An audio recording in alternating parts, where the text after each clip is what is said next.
नमः शिवाय। ओम नमः शिवाय। ओम नमः शिवाय। ओम नमः शिवाय। ओम नमः शिवाय।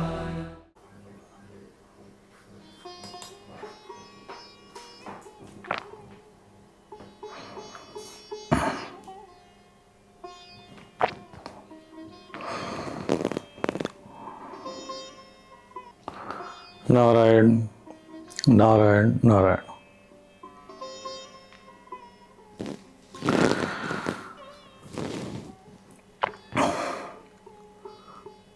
नारायण नारायण नारायण।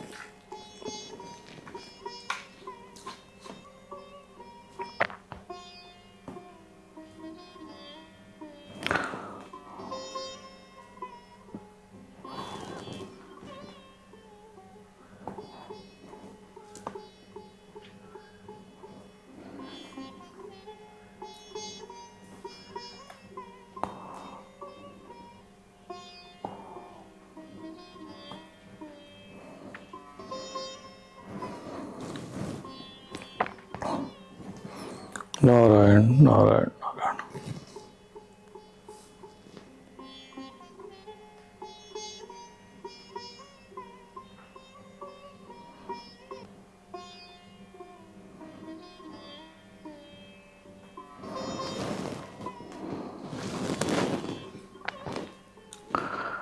सभी श्रद्धालु पिछले समय से भगवद गीता पर जो हमने प्रवचन किए थे, तो पिछली बार आपने तीसरे अध्याय तक श्रवण किया था, परंतु उसमें कुछ वीडियो रिकॉर्डिंग आदि में कुछ समस्या रही है। इसलिए हम लोग भगवद गीता के द्वितीय अध्याय के 11वें श्लोक से आज से भगवद गीता आरंभ कर रहे हैं। और वास्तविक भगवद गीता का जो आरंभ होता है वो भगवद गीता के द्वितीय अध्याय के 11वें श्लोक से ही आरंभ होता है, जिसमें भगवान वाच ऐसा आता है और वहीं से भगवान वास्तविक उपदेश देना आरंभ करते हैं। इसके पहले जो एक अध्याय आता है विषाद योग, उस अध्याय में एक प्रकार से एक भूमिका बनाई गई है। भूमिका का अर्थ होता है कि जैसे कोई विषय आपको किसी को समझाना हो तो उसके लिए पात्र को यानी सुनने वाले को उसकी मानसिक रूप से उसको बौद्धिक रूप से तैयार करना और सुनाने वाला भी उस स्थिति में हो, दोनों का भाव एक जैसा हो। अर्थात श्रवण करने वाले के मन में सुनने की इच्छा हो, जानने की इच्छा हो, और सुनाने वाले के मन में सुनाने की इच्छा हो, उपदेश देने का भाव हो और कल्याण का भाव हो। तो यादृशी भावना यस्य सिद्धिर्भवति तादृशी, जैसी भावना होती है वैसा उसका फल मिलता है। अर्जुन का उस युद्ध भूमि में जाना, फिर मोहग्रसित होना, फिर कई प्रकार के ऐसे तर्क कुतर्क करना जिससे कि वो युद्ध भूमि से अपने आप को पलायन करे। क्षत्रिय का धर्म होता है युद्धे च अपलायनम, युद्ध से न भागना एक क्षत्रिय का धर्म है। परंतु जो व्यक्ति मोहग्रसित होता है, विषाद से युक्त होता है, निराशा से युक्त होता है, शोकमय होता है, दुखी होता है, तब वो अपनी विवेक बुद्धि खो देता है और फिर वह कार्य करता है जो विपरीत बुद्धि के लक्षण होते हैं। विनाश काले विपरीत बुद्धि जैसे कहते हैं हम। और जब बुद्धि विपरीत हो तो फिर उसका संपूर्ण रूप से पतन और नाश होता है और वो अधर्म का आचरण करता है। परंतु अपने अधर्म के आचरण को भी वो धर्म सिद्ध करने का प्रयत्न करता है, उसके लिए वो तर्क कुतर्क देता है। ऐसे सिद्ध करता है जैसे वो बड़ा ज्ञानवान हो इसलिए भगवान ने यहाँ से आरंभ किया है कि असोचा नन्व सोचस्त्व, प्रज्ञावादांसी भाष्य से, कि तुम जो अर्जुन, तुमको जिनके लिए शोक नहीं करना है उनके लिए शोक कर रहे हो, और प्रज्ञावादांश माने प्रज्ञावान के जैसा, बुद्धिवान के जैसा तू उपदेश भी दे रहा, भाषण कर रहा है, बोल रहा है। तो भगवान कहते हैं कि ये तुम्हारे जो लक्षण है ये प्रज्ञावान के नहीं है। अर्थात व्यक्ति की जो भाषा है, उसका जो प्रवचन है, उपदेश है, केवल इस आधार पर उसे प्रज्ञावान नहीं मान सकते हैं, बुद्धिवान नहीं मान सकते, उसका आचरण भी वैसा ही दिखना चाहिए। भगवान कहते हैं कि गताशुंश नानु सोचंती पंडिता, जो पंडित लोग होते, ज्ञानवान लोग होते, प्रज्ञावान लोग होते हैं, वो शोक नहीं करते। जो चले गए और जो नहीं चले उनके लिए भी शोक नहीं करते। और तू शोक कर रहा है, इसलिए तुम इस समय न तो पंडित है, न ज्ञानवान है, न बुद्धिवान है। दुखी व्यक्ति शोक में हो जाता है, मोह में हो जाता है, तो कई तर्क कुतर्क करता है और अपना बचाव करने का प्रयत्न करता है। जैसे किसी को अगर कोई शुभ कार्य करना हो और पता चला कि नहीं, कोई किसी का पुत्र ही है, वो कहे कि नहीं मैं मिलिट्री में जाना चाहता हूँ, सेना में जाना चाहता हूँ। माता पिता अगर मोहग्रसित हो गए तो कहते बेटा वहाँ जाने से क्या है, सब बड़ा कठिनाई होती है, बड़ा प्रताड़ना होती है, तू इकलौता है। कई तर्क कुतर्क देना आरंभ कर देगा, हमारा कौन देखेगा। तो तर्क कुतर्कों की फिर तो कोई कमी नहीं होती। ऐसा नहीं कि जो अज्ञानी होता है, जो मोहग्रसित होता है, शोक मग्न होता है, उसकी वो एकदम बिल्कुल अज्ञानी रहता है, उसके पास तर्क कुतर्क कुछ नहीं होता। ऐसा नहीं है, उसके पास खूब भरमार रहती है। तो यहाँ पर अर्जुन की स्थिति वैसी है। परंतु अर्जुन जो है वो मूढ़ नहीं है। मूढ़ व्यक्ति क्या होता है कि जो उसने मान लिया कि नहीं ऐसे ही होना, भाई हम नहीं सुनते किसी की। अर्जुन मूढ़ अवस्था में नहीं था, अर्जुन मूर्ख भी नहीं था, केवल शोक मग्न था, मोहग्रसित हो चुका था, बस इतना ही था।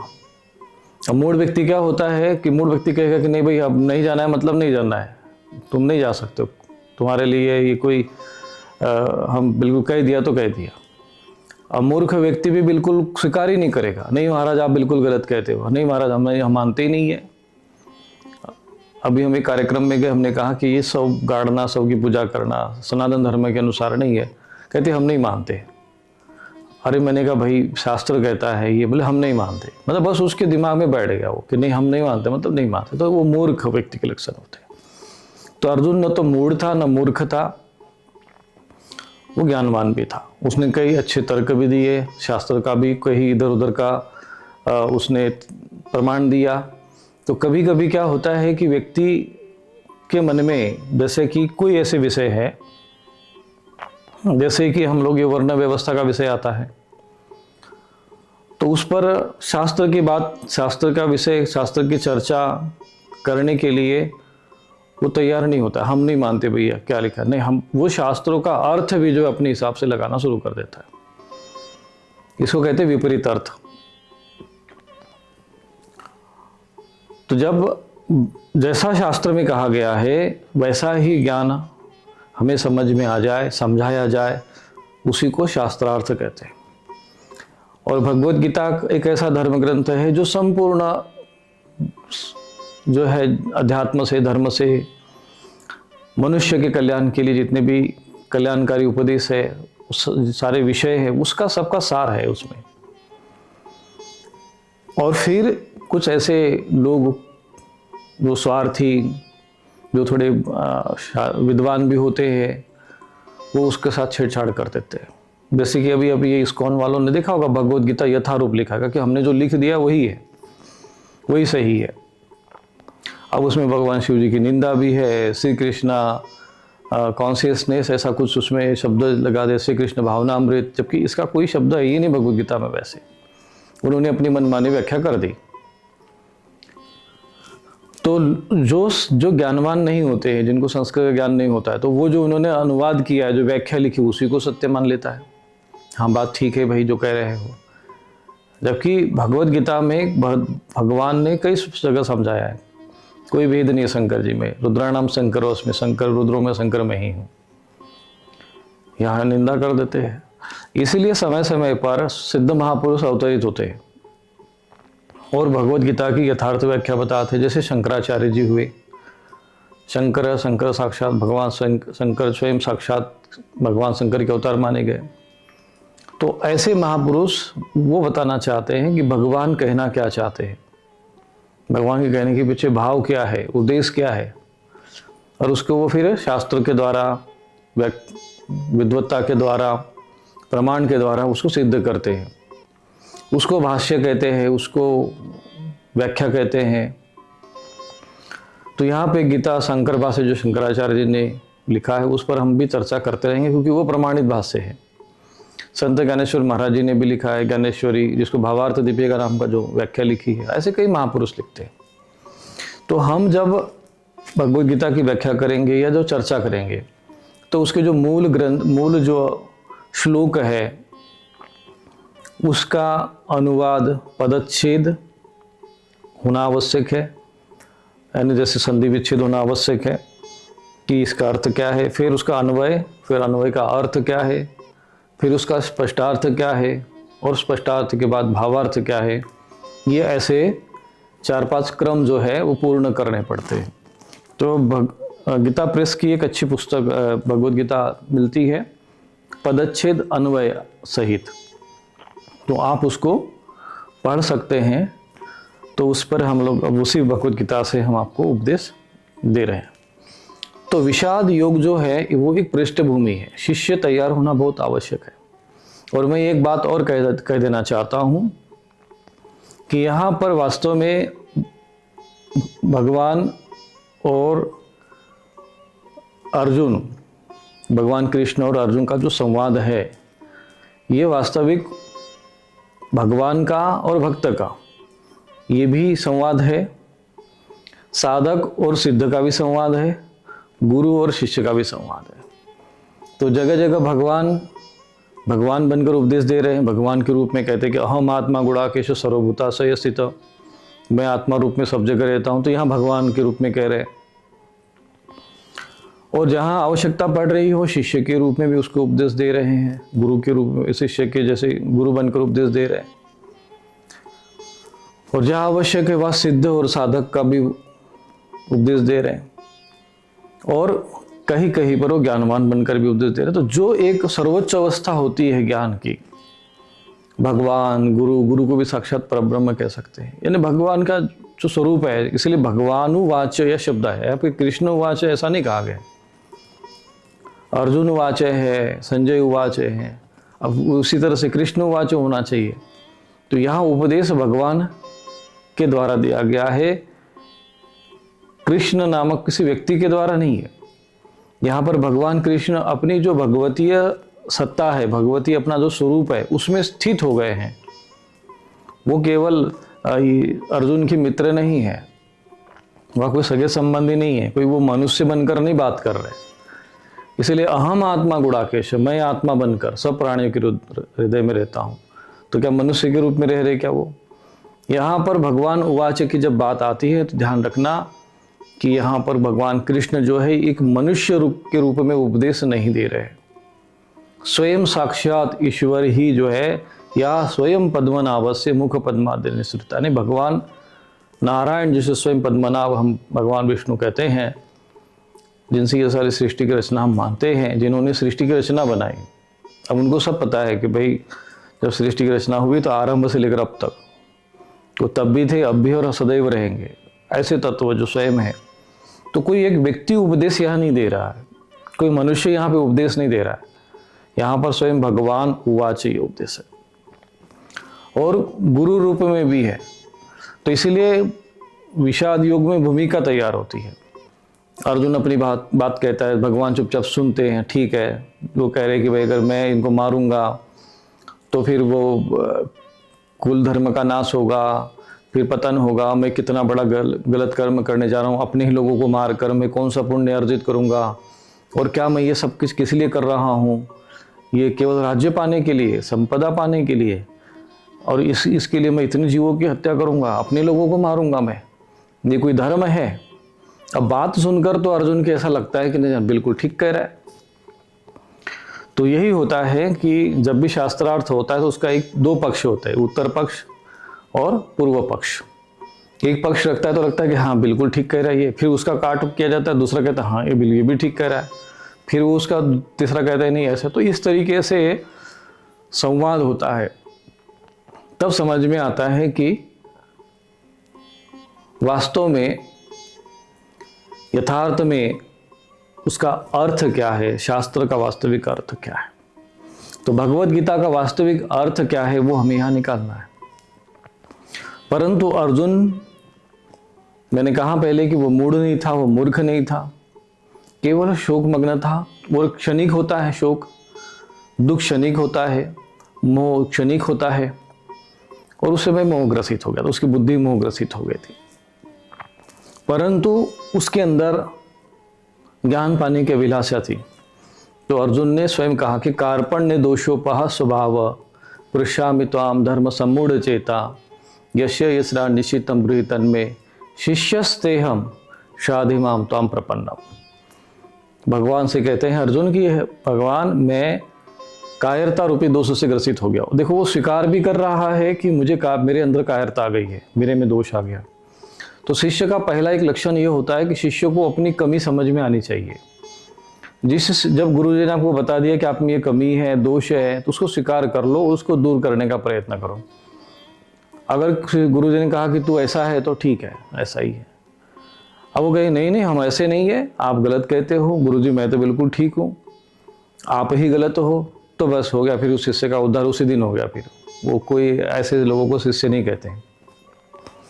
अर्जुन ने ज्ञान दिया, तर्क दिया, सब कुछ समझ भगवान के सामने अपना विषय रखा, परंतु अंत में ये स्वीकार भी किया उसने कि मेरी गलती का है। मैं समझ रहा हूँ कि ये क्षत्रिय का जो है धर्म नहीं है कि युद्ध से भाग जाए। तो कार्पण्य दोष, जिसको कायरता दोष कहते हैं,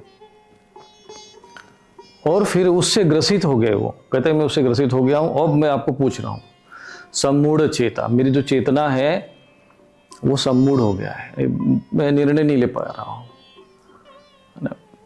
तो जो उसमें सही हो मेरे लिए वो बताइए, जो मेरा निश्चय करके जो मेरे लिए मुझे करना क्या चाहिए। तो हम क्यों बताए भाई आपको,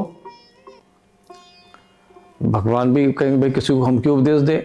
कहते शिष्यस्ते हम, मैं आपका शिष्य हूँ, इस शिष्य हूँ, और शाधि मामताम प्रपन्नम, और मैं आपकी शरणागत आ रहा हूँ, मैं आपको प्रणाम करता हूँ। इसलिए जब महापुरुषों के पास जाओ, ज्ञान पाना चाहते हो तो प्रणाम करो। प्रणिपात तत्विधि प्रणिपाते न तो तुमने प्रणाम किया, न तुम्हारे अंदर शिष्य का भाव है, न श्रद्धा है, और तुम प्रश्न मुझसे कर रहे हो, क्यों उत्तर दे भाई हम।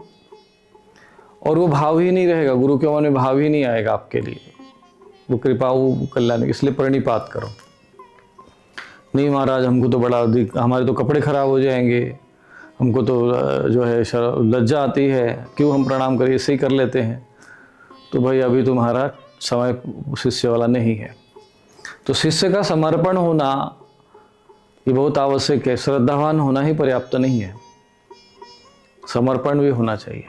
तो शाधि मामताम प्रपन्नम, ये बोला मैं कहा कि मैं शिष्य तो हूँ परंतु शरणागत भी हूँ। कई लोग शिष्य तो बन जाते हैं कि हाँ गुरु जी हमने दीक्षा ले लिया, मंत्र ले लिया, पर शरणागत नहीं होते, वो अपनी मन मर्जी करने का प्रयत्न करते रहते हैं। तो ये नाम मात्र के शिष्य होते हैं, स्वार्थ के लिए चलो किसी को दीक्षा ले ली, ये नहीं। शिष्य जब होगा वो समर्पित हो जाएगा, फिर गुरु के भाव, गुरु के विचार, गुरु का चिंतन वो बराबर अपने मन में रखेगा, उपदेश उनका बराबर ध्यान में रखेगा। तो इसीलिए यहाँ पर वो पृष्ठभूमि है, इसीलिए हमने वो विषय लिया नहीं, और पहले भी हम उस पर चर्चा कर चुके हैं। तो जिनको ऐसा लगता है कि वो विषय भी सुनना चाहिए, तो पुराने मैंने जो लाइव वीडियो हमने लिए थे तो वो आप उसको सुन सकते हैं। तो यहाँ से आरंभ होता है, सारा विषय सुन लिया, फिर भगवान से कहा कि भाई, वो अर्जुन ने कहा कि मेरा रथ ले चलो, वहाँ पर लोग सबको मैं देखूंगा। फिर वो मोहग्रसित हो गया, फिर भगवान ने चर्चा हो गई, यही सब है। और फिर भगवान आरंभ करते हैं दूसरे अध्याय से सांख्य योग। दूसरा अध्याय जो सांख्य योग है, और सांख्य योग ऐसा एक विषय है जिसमें प्रकृति यानी जो हम संसार देख रहे हैं, पृथ्वी, जल, तेज, आयु और जो वायु और आकाश, ये इसका जो ये 5 तत्वों से और ये जो स्थूल शरीर बना है, इसको पिंड कहते हैं। इसको कहते हैं वेष्टि, वेष्टि रूप में। और दूसरा होता है संसार। जैसे संसार में जो भी देख रहे हैं हम लोग, पहाड़ है, भूमि है, सूर्य है, अग्नि है, वायु है, आकाश है, तो ये इसको कहते हैं समष्टि, इसको कहते हैं ब्रह्मांड। ये तो पिंड हो गया, यत पिंडे तत् ब्रह्मांड। इसको जो सूत्र कहते हैं, मैंने जो पिंड में है, यानी जो शरीर में है, जो 5 तत्व है, जैसा स्वरूप है, जैसा सिस्टम शरीर के अंदर है, वही सिस्टम बाहर भी है। तो ये सारा जो व्यवस्था बाहर का दिख रहा है, इसको प्रकृति कहते हैं। और जो प्रकृति को संचालित करता है, जो दिखता नहीं है परंतु होता है, जब प्रकृति जिससे निर्मित होती है, जिसमें स्थित है, जिसमें वो क्रियाकलाप कर रही है, उसको पुरुष कहते हैं, परमात्मा। उसी पुरुष को परमात्मा कहते हैं। उसी को हम लोग विराट पुरुष भी कहते हैं, जिसको हम लोग पुराणों की भाषा में नारायण कहते हैं। तो उसी पुरुष और प्रकृति का क्या संबंध है और कैसे प्रकृति पुरुष के बीच में सारा सृष्टि और जितना भी संसार है, इसको संचालित होता रहता है। तो ये जो विषय है, प्रकृति के विषय में जानने को विज्ञान कहते हैं और पुरुष के विषय में जानने को ज्ञान कहते हैं। इसलिए ज्ञान विज्ञान सहितम, भगवद गीता में यहाँ पर भगवान कहते हैं कि मैं तुमको जो उपदेश दे रहा हूँ, ज्ञान विज्ञान सहितम, ज्ञानम तेहम सविज्ञानम, विज्ञान के साथ में वो ज्ञान दे रहे हैं। तो यहां पर भगवद गीता में ज्ञान और विज्ञान दोनों है। ज्ञान विज्ञान आस्तिक्यम ब्रह्म कर्म स्वभावजम, ज्ञान और विज्ञान में आस्तिकता होनी चाहिए। तो यहां पर सांख्य योग है। तो सांख्य योग का जो आचार्य कौन है? सांख्य योग के आचार्य जो माने गए हैं वो भगवान कपिल मुनि माने गए। और ये सिद्धों में परम गुरु कहते, प्रथम गुरु कह सकते। सिद्ध नाम कपिलो मुनि, सिद्धों में कौन है? तो कपिल मुनि है। तो भगवान कपिल मुनि कौन थे? तो ब्रह्मा जी के जो पुत्र हुए कर्दम ऋषि, जो उनकी छाया से उत्पन्न हुए, और उनकी जो धर्मपत्नी होगी देवहूति, उन्हीं के यहाँ पर भगवान ने अवतार लिया कपिल मुनि के रूप में। और फिर जब कर्दम ऋषि संन्यास ले लेते हैं, तब उनकी माता देवहूति जो प्रश्न करती है, स्वयं साक्षात भगवान के रूप में कपिल मुनि, और वो आज भी सशरीर है। उस समय से लेकर अभी तक कपिल मुनि जी भगवान विद्यमान है सृष्टि में, पृथ्वी पर ही है वो। तुमको पता होगा तो गंगा सागर में जो स्थान होता है, जहाँ पर गंगा सागर का मेला लगता है, वो स्थान भगवान कपिल मुनि जी का क्षेत्र माना जाता है, जहाँ पर वो समुद्र के नीचे ध्यानस्थ रहते हैं अनंत काल से, अनादिकाल से, जब से सृष्टि का आरंभ हुआ है। इसीलिए वो परम सिद्ध माने जाते हैं। तो ऐसे महापुरुष के द्वारा जो ज्ञान दिया, उपदेश दिया गया है, उसको कहते हैं सांख्य योग। तो प्रथम योग वही है। इसलिए लोग कहते हैं सांख्य माने क्या? सांख्य माने संख्या, संख्या से, यानी प्रकृति में कितने तत्व है। कुछ लोग कहते हैं 25 तत्व हैं, कुछ कहते हैं 27 है, तो कुछ कहते हैं 28 है, तो कुछ कहते हैं 21 है। तो ये जो संख्या है, संख्यात्मक भाव है कि जरा सृष्टि जो रचना बनी है वो कितने तत्वों से बनी है, उस पर चर्चा करना, विश्लेषण करना, चिंतन करना, और फिर परम तत्वों को समझना, प्रकृति को समझना, उसको कहते हैं सांख्य योग। तो यहाँ पर भगवान सीधा सीधा उपदेश करते हैं। तो आत्मा, ईश्वर और प्रकृति, इन तीनों का जो ज्ञान है, यही सांख्य योग है। आत्मा, ईश्वर और प्रकृति, इसको सामान्य भाषा में कह सकते हैं कि जीव, प्रकृति और परमात्मा, इसका जो ज्ञान है, इसको सांख्य योग कहते हैं। तो यहां पर भगवान प्रथम सांख्य योग का ही उपदेश दे रहे हैं। क्यों? क्योंकि जो शोक उत्पन्न हुआ था वो अज्ञानता के कारण था। मोह जो है वो अज्ञानता से उत्पन्न होता है। तो उस अज्ञान को नष्ट करने के लिए भगवान ने सीधा एकदम सोचा कि हम पहले ही अच्छा जो मुख्य ज्ञान है वही दे देते हैं। बाद में अर्जुन को समझ भी नहीं आया, तो फिर दूसरी भाषा में, फिर ये नहीं समझ में आया, तो फिर नीचे ऐसे करते करते करते जो है अनेक इसमें योगों का वर्णन भगवद गीता में आता है। तो पहला श्लोक यही है कि असोचानन्व सोचस्तम प्रज्ञावादांसी भाषसे। तो असोचानन्व, असोचान अन्वसोच तम प्रज्ञावान च भाषसे गतासुन अगतासुन च न अनुशोचन्ति पंडिता। ये उसका पदच्छेद बनता है। और यहाँ पर अनुवाद यहाँ पर दिया हुआ है कि त्वम असोचान सोचान अन्वसोचन च प्रज्ञावादान भाषसे गतासुन स गतासुन न पंडिता न अनुशोचन्ति। ये उसका अन्वय हो गया कि जो ज्ञानवान पुरुष है वो शोक नहीं करते, जो चला गया उसके लिए भी और जो अभी है विद्यमान उसके लिए भी ज़्यादा मोहग्रसित नहीं होते हैं, ज़्यादा आसक्त नहीं होते हैं और शोकमय नहीं होते। तो सांसारिक व्यक्ति क्या होता है कि वो शोक करता है, छोटी छोटी बातों पर वो भयभीत होता है। अच्छा लड़का है, वहाँ पर लड़की है, बच्चे लोग कहीं पढ़ने गए, कहीं कहीं चले गए, अच्छा कहाँ चला गया भाई, अभी तक आया क्यों नहीं, फ़ोन लगा उसको। तो ये जो मन में बहुत ज़्यादा भय और चिंता होना थोड़ी थोड़ी बात पर। अब ईरान में बम गिर रहे, कहते कि अभी सिलेंडर नहीं मिल रहा है, तो फिर लोग पागलों की तरह घरों में इकट्ठा करने लगे, पता नहीं भविष्य में क्या होगा। तो ये जो भय है, ये जो शोक है, इसका जो नाश है वो ज्ञान से ही होगा। ये छोटी छोटी बातों पर भयभीत होना, और इससे क्या है आयु का क्षय होता है। होना कुछ नहीं होता है, लेकिन बस मन में ऐसे ही अनायास व्यक्ति जो है दुखी रहता है। घर में सब कुछ है, सरकारी नौकरी है, घर में अच्छा मकान है, जीवन जीने के लिए आवश्यकता की सारी व्यवस्था है, ठीक है, फिर भी व्यक्ति दुखी है। खूब पैसा कमा रहा है, खूब लाखों करोड़ों रुपए हैं, और फिर भी वो जो उसका जो मन है वो दुखी है, अशांत है, वो खोज रहा है। यहाँ खाने को अच्छा नहीं मिला, चलो वहाँ जाकर खुद खाते हैं, यहाँ नहीं रहना है वहाँ रह जाकर रहते हैं, ये नहीं करना चलो अब वो करते हैं, यहाँ थोड़ा अच्छा चलो पहाड़ों में जाकर देखते हैं, पहाड़ों में गए तो वहाँ ठीक नहीं है, वहाँ ठंड लग रही चलो शिमला चलते, शिमला से मन नहीं लगा तो चलो बद्रीनाथ चलते हैं। जीवन भर घूमता रहता है, प्राप्त कुछ नहीं कर पाता है। अंत में पूछो मैं क्या मिला, आप कहते कुछ नहीं है, संसार में कुछ है ही नहीं, सार नहीं है।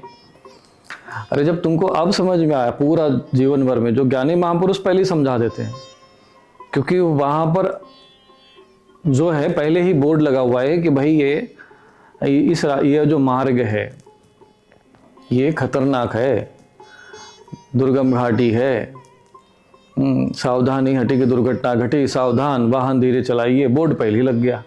अरे ऐसे ही लगाते बोर्ड तो चलो हम लोग ऐसे ही चलते, अपनी स्पीड से गाड़ी लेके जाएगा, फिर एक्सीडेंट होगा। ओ बिल्कुल सही है। तो भाई दो चीज़ें, अब तुम खुद अपना एक्सीडेंट करवा लो और फिर समझ जाओ, ये एक मार्ग है। दूसरा ये है कि बोर्ड पढ़ लो और समझ जाओ, वो दूसरा मार्ग है। तो जो शास्त्रों में लिखा है, संत महापुरुष कहते हैं, उसको पहले ही जान लो, पढ़ लो, समझ लो संसार को। दुखालयम अशाश्वतम, नहीं जीवन में ठोकरे खाओ, खूब अपना परेशान हो जाओ, कष्ट झेलो, और फिर बाद में सोचो महाराज आप बिल्कुल ठीक कहते थे, तो लौट के बुद्धू घर को आए, वो काम क्यों करना। तो पहले ही शास्त्र को समझ लो, संसार को समझ लो, अपने को समझ लो, जीवन के उद्देश्य को समझ लो, और फिर संसार में कर्म करो, क्योंकि शरीर है तो कर्म तो करेगा ही, जीवन जीने तो व्यापन होगा। तो इसीलिए कहते हैं कि शोक मग्न होकर कर्म नहीं करना है। तो जो विद्वान होते हैं, गतासुंश, जो लोग चले गए, जो अभी गए नहीं हैं, बचे हुए हैं, उनके लिए भी न अनुशोचन्ति पंडितः, पंडित लोग जो है उनके लिए शोक नहीं करते। तो ये बहुत आवश्यक है कि हमें संसार में व्यवहार करते समय अपने मन को स्थिर रखना बहुत आवश्यक है। भविष्य को लेकर बहुत ज़्यादा चिंतित नहीं होना चाहिए। बहुत से लोगों को मैंने देखा है और हम पढ़ते भी हैं कि वो लोग कष्ट में, पीड़ा में रहते हैं। अच्छा, इसके कई कारण होते हैं। एक तो ज्ञान नहीं है, प्रथम कारण तो यही है। दूसरा ये है कि समाज की परिस्थिति वैसे बन गई है, सब लोग वही है। अब जो भीड़ होती है वो उसके पास तो बुद्धि विवेक होता नहीं है, जिधर भीड़ जा रही है, जो लोग जा रहे हैं वो देख रहे हैं। अब किसी ने कहा धोती कुर्ता पहन लो भाई, अरे नहीं सब तो शर्ट पैंट पहन के जा रहे हैं। आप किसी ऑफिस में धोती कुर्ता पहन के चले जाओ तो नहीं जा सकते, जबकि हमारी वो पारंपरिक वेशभूषा है, पर वो बना दिया ऐसा, सब लोग तो यही करते हैं, फिर हम भी वही करें, तो वो सामान्य व्यक्ति उन्हीं की धारा में बैठा रहता है। और तीसरा कारण होता है ये देवी समाज से समस्याएं हैं, जो कि नकारात्मक रूप से ये जो लोगों के जो प्रेत है योनि में चले गए। लोग कहते, अब यही शिक्षा दी गई कि प्रेतों का कोई अस्तित्व ही नहीं होता, ये भूत प्रेत तो कल्पना है। उसी भगवत गीता पे तुमको शपथ दिलवाएंगे और उसी भगवत गीता के ज्ञान को कहेंगे ये झूठा है, क्योंकि भगवत गीता में भूत प्रेत का शब्दों का वर्णन तो उसी में है ना। प्रेतान भूत गणाशान यजंती ताम से जना, तो उसमें लिया भाई यजन करते, भूतगण प्रेतगण होते तभी तो यजन करते हैं, देवगण होते तभी तो यजन करते हैं, है ना। भूतानि यान्ति भूतेज्य कहते भगवान, जो भूतों को पूछते प्रेतों को पूछते वो भूतों को उन्हीं को प्राप्त होते हैं। यान्ति मध्य जिनों पे माम, जो मुझको पूजते मुझको प्राप्त होते। तो जो प्राप्त होते मतलब है ना उनका, वो लोग तो हैं ही है। और यही बात है स्थूल और सूक्ष्म और कारण, इन तीनों स्तर पे समझना चाहिए। लेकिन भौतिक शिक्षा प्रणाली ने हमें जो है भौतिक जगत को ही सत्य मानने तक सीमित कर दिया, और फिर हम ये सब चीज़ों को समझते नहीं है कि अनायास स्ट्रेस हो गया, तनाव है, आवेश है, पति पत्नी में क्लेश है, इसके पीछे कारण क्या है। तो जो हम सुनते हैं वो तो हो गया एक कारण, समाज जैसे देख रहा है उस देख रहे वो दूसरा कारण। तीसरा, ये चीज़ें सूक्ष्म रूप से मन मस्तिष्क को प्रभावित करते रहते हैं। न चाहते हुए भी क्रोध आना, न चाहते हुए अनावश्यक काम आना, वासनाओं में बह जाना, उन्हीं चीज़ों में पीछे पागलपन आना। तो इसलिए क्योंकि हम लोगों ने जो हमारे नियम थे, त्रिकाल संध्या करना, यज्ञ करना, रक्षा कवच पढ़ना, हम भूल गए। अपने पितरों का उद्धार करना चाहिए, दाह संस्कार विधिवत होना चाहिए, शवों को गाड़ने लग गए। तो जो अपनी परंपराओं को, विधि विधान को, धर्म के ज्ञान को जो भूल गए, तो इसलिए आज वो भटक रहे। और फिर अब तो धीरे धीरे कोई योग कर रहा है, तो कोई ध्यान के शिविर में जा रहा है, तो कोई राधे राधे कर रहा है, तो कोई कहीं जाके मूल रूप में वही शांति खोज रहे हैं। परंतु अध्यात्म का जो मार्ग है वो एक विशिष्ट मार्ग है, और वो शास्त्रोक्त तो होना चाहिए। और उन शास्त्रों में भी भगवत गीता का जो वर्णन दिया है कि भगवत गीता में कैसी तुमको शांति तो चाहिए, अध्यात्म मार्ग से शांति चाहिए, तो वो कैसे मिलेगी, उसके विधान क्या है, उसके नियम क्या है, उसकी प्रक्रिया क्या है, उसके सिद्धांत क्या है, उसका दर्शन क्या है, ये सारा विषय आपको भगवत गीता में मिलेगा। और ये प्रमाणिक ग्रंथों में होना चाहिए। अभी आप लोग देखे होंगे अधिकांश लोग किसको पूज रहे हैं, अधिकांश आप देखेंगे जिसने कभी राम नहीं कहा, कृष्ण नहीं कहा, जो हमारे संस्कृति का नहीं, परंपरा का नहीं है, जिसका अता नहीं पता नहीं, जो सब लापता है ना, उस वही जाके भीड़ माथा टेक रहे हैं। अच्छा, इतने दिनों से हम समझा भी रहे हैं, अरे ये सब नहीं करना चाहिए।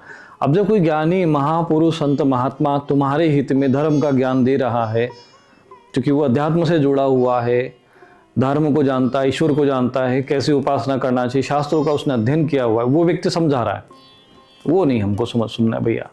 भीड़ किधर जा रही है, तो जाओ फिर भीड़ में भेड़ बनो, और भीड़ के पास तो कोई विवेक बुद्धि होती नहीं है, फिर वही माथा टेकते हैं। अब वो गड़ा मुर्दा है, सड़ा मुर्दा है, एक प्रेत है, एक पिशाच है, कि प्रेतराज है, मतलब प्रेतराज को पूज रहे वहां जाकर।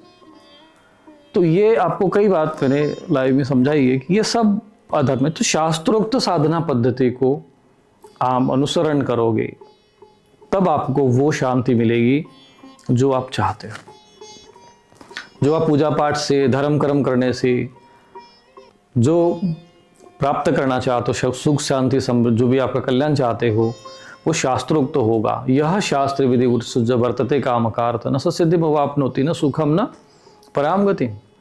तुम शास्त्र विधि का उल्लंघन करते हो। भगवान कह रहे हैं यहाँ पर, ज्ञात्वा शास्त्र विधानोक्तम कार्यम कर्तुम अर्हसि। शास्त्र का विधान जानो फिर कर्म करो। अब तुम जिसको माथा टेक रहे हो, अब जैसे मैंने उदाहरण कई बार खाटू श्याम का दिया था मैंने कि भाई ये व्यक्ति कृष्ण तो है नहीं, फिर कहाँ से तुम कृष्ण मान के पूज रहे हो। बर्बरिक भी नहीं है, बर्बरिक होते तो वो भी बालक रूप में होते, और बर्बरिक की पूजा जो है वो एक ही स्थान बना हुआ है कुरुक्षेत्र में। तो ये कौन है? स्वाभाविक है कि ये एक छल है, कपट है कि भाई समाज के साथ छल करने के लिए रख दिया गया। अब ये बात समझना और समझाना दोनों कठिन है, क्योंकि भीड़ उधर ही जा रही है, धारा प्रवाह उधर ही बह रहा है। क्यों हो रहा है ये सब चीज़ें? तो क्योंकि हम लोगों को धर्म का ज्ञान नहीं रह गया है, बताने वाले रह नहीं गए हैं। इतने साधु संतों में केवल एक ही हम ऐसे महात्मा हैं, साधु जो बचे हैं, जो आपको अधर्म कहाँ है ये सब चीज़ें सूक्ष्म रूप से समझा पा रहे। दूसरे तो बस अपना कथा सुना दिए, प्रवचन सुना दिए, जिधर जा रहा है जाने दो, गड्ढे में जा रहा है जाने दो, अधर्म का कार्य कर रहा है करने दो। अभी तक आप देखो ना, जिसको अब कई बाबा लोग ऐसे ऐसे पूजे गए, किसी उनको जो हमारे संस्कृति के नहीं है, परंपरा के नहीं, उनके मंदिर में, शिव जी के मंदिर में उनकी मूर्तियां बैठा दे रही। अब जैसे उदाहरण में आपको दिया ना, साईं बाबा है, अब हमारे संस्कृति के तो है नहीं, परंपरा के है नहीं, जो राम ने कहा, कृष्ण ने कहा, क्यों हम पूजे भैया शिव मंदिर में उनको रखकर पूज रहे, साधु महात्मा देख रहे। तो ये समाज में अधर्म हो रहा है, फिर भी वो नहीं देखते नहीं। तो कहने का तात्पर्य ये है कि हमें शास्त्रोक्त साधना मार्ग का चुनाव करना चाहिए, और तब हमें वो शांति मिलेगी जिसकी हम लोग अपेक्षा करते हैं, तब हमारा कल्याण होगा, तब हमें सुख मिलेगा, तब हमें सफलता मिलेगी, और तब हमारी सद्गति होगी। और यदि शास्त्र विधि का उल्लंघन करोगे, मनमाना आचरण करोगे, और भीड़ भाड़ देख कर बस वही जाके किसी ने माथा टेक लिया तुम भी टेकने लग जाओगे, वह सड़ा मुर्दा है, गड़ा मुर्दा है, कौन है, शास्त्रों में इनकी पूजा करना शास्त्र विहित है या नहीं है। दाह संस्कार करने की जगह हम लोगों ने शव को जो है गाड़ना आरंभ कर दिया, तो ये शास्त्र विधि युक्त है या नहीं है, इस पर चिंतन मंथन होना चाहिए।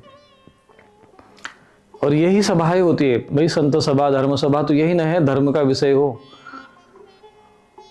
ये सारे विषय बिल्कुल आज के समय में लुप्त प्राय हो गए, समाप्त हो गए। जो विषय हमें चर्चा करना चाहिए वो विषय पर चर्चा नहीं करना है। धर्म का ज्ञान यदि लोगों को देना चाहिए, धर्मशास्त्रों का ज्ञान देना चाहिए, वो नहीं देना है। व्यर्थ के विवाद खड़े करना, विवादों पर लगे रहना, समाज भी उसी में ही है। तो जब धारा आपकी बदल चुकी है, विपरीत बुद्धि अगर आपकी है, तो आपका कल्याण कैसे होगा, ये समझना बहुत आवश्यक है। इसीलिए भगवान यहाँ पर वो कहते हैं कि जो विद्वान गण होते हैं वो ऐसे, जो लोग चले गए हैं उनके लिए भी शोक नहीं करते, जो है उनके लिए भी शोक नहीं करते, क्योंकि जो विद्वत्ता में जीते ज्ञानवान होते हैं वो उनका आचरण ज्ञानवान जैसा ही होता है।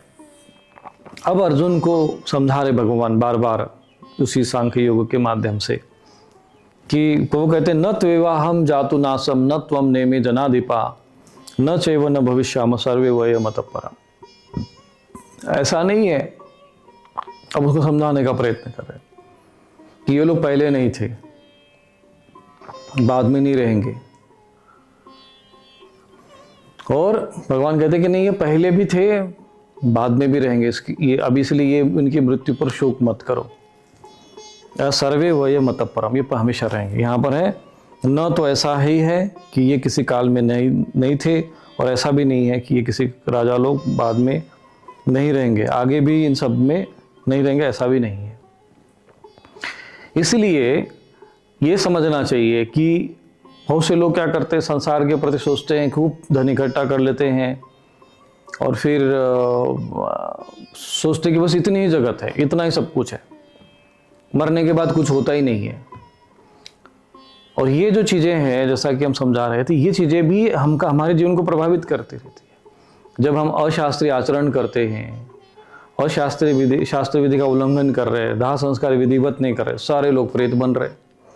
प्रेत बनेंगे तो हमारे मस्तिष्क को प्रभावित करेंगे, और जैसे वो प्रेत प्रभावित करते तो फिर जीवन में ये शोक, मोह, कष्ट, बाधाएं उत्पन्न होती है। तो ऐसा नहीं है कि हम बाद में नहीं रहेंगे। भगवान ने यहाँ पर भगवद गीता में आगे भी कहा है कि आएगा कि जातस्य ध्रुव मृत्यु, जो जन्म लिया मरेगा पक्का, निश्चित है, शरीर है मरेगा, नष्ट होगा। ध्रुवम जन्म मृतस्य च, परंतु चिंता मत करो, फिर तुम्हारा जन्म होगा।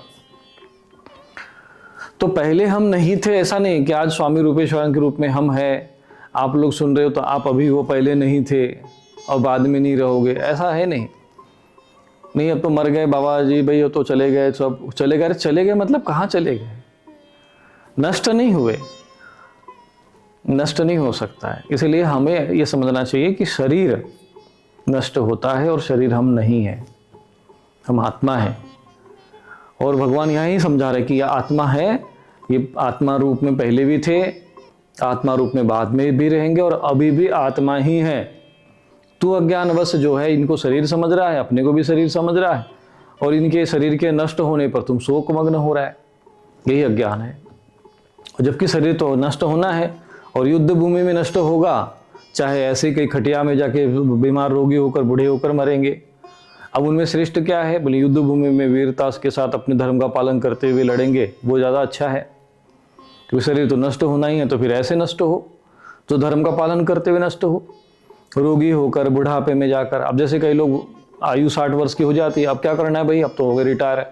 अब रिटायर हो गए तो मतलब उनको लगता है कि अब तुम्हारे अंदर सब समाप्त ही हो गया, अब कुछ बचा ही नहीं काम कराने के लिए। अरे असली काम तो अब शुरू हुआ भाई, अभी तक तुमने किया क्या?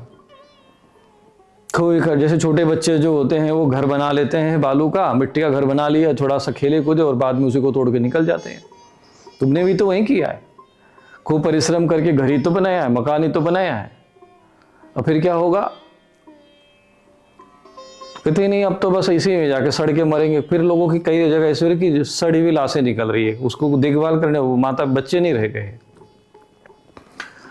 क्योंकि उन लोगों को ये पता नहीं है, वो भूल चुके हैं कि भाई इसके बाद भी वानप्रस्थ आश्रम है, उधर भी आगे जाना चाहिए।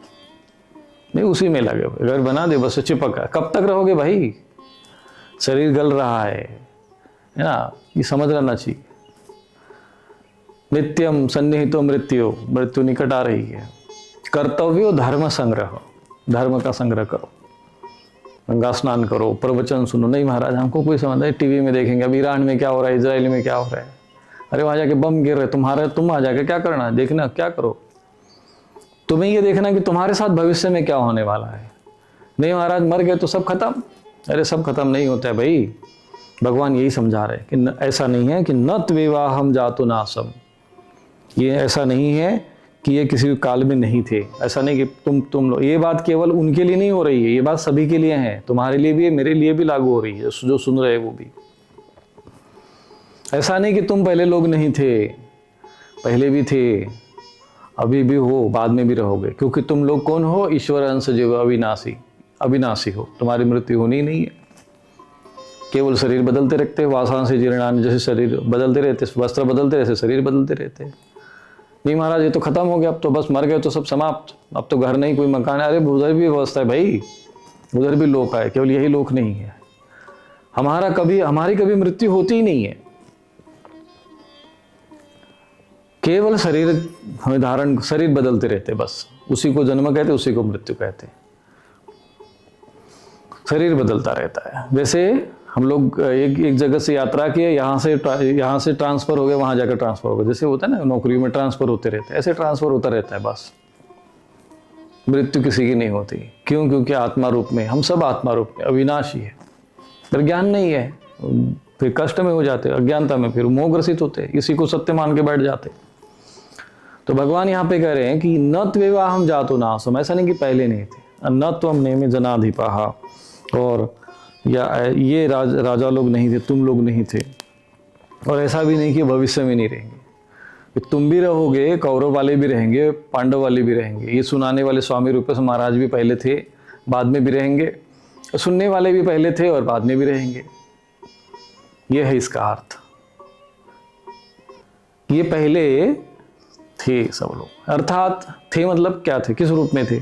अब जैसे जो दिख रहे बुढ़ापे तो पहले था नहीं, अब बाद में ऐसे ही रहेंगे क्या? ये पितामह भीष्म द्रोणाचार्य ऐसे रहेंगे क्या? नहीं, ये तो शरीर है, द्रोणाचार्य सब भीष्म भी शरीर है, लेकिन जो असली जो है वो आत्मा है। तो पहले भी था, अभी भी आत्मा रूप में है, बस शरीर का था, ऊपर से शरीर के रूप में आवरण लग गया है, अंदर तो आत्मा ही है, और ये बाद में भी रहेगा। सर्वे वयमत परम न चैव न भविष्यामः, ये जो है ऐसा नहीं है, न च एव भविष्यामि, भविष्य में नहीं रहेंगे, ऐसा भी नहीं है।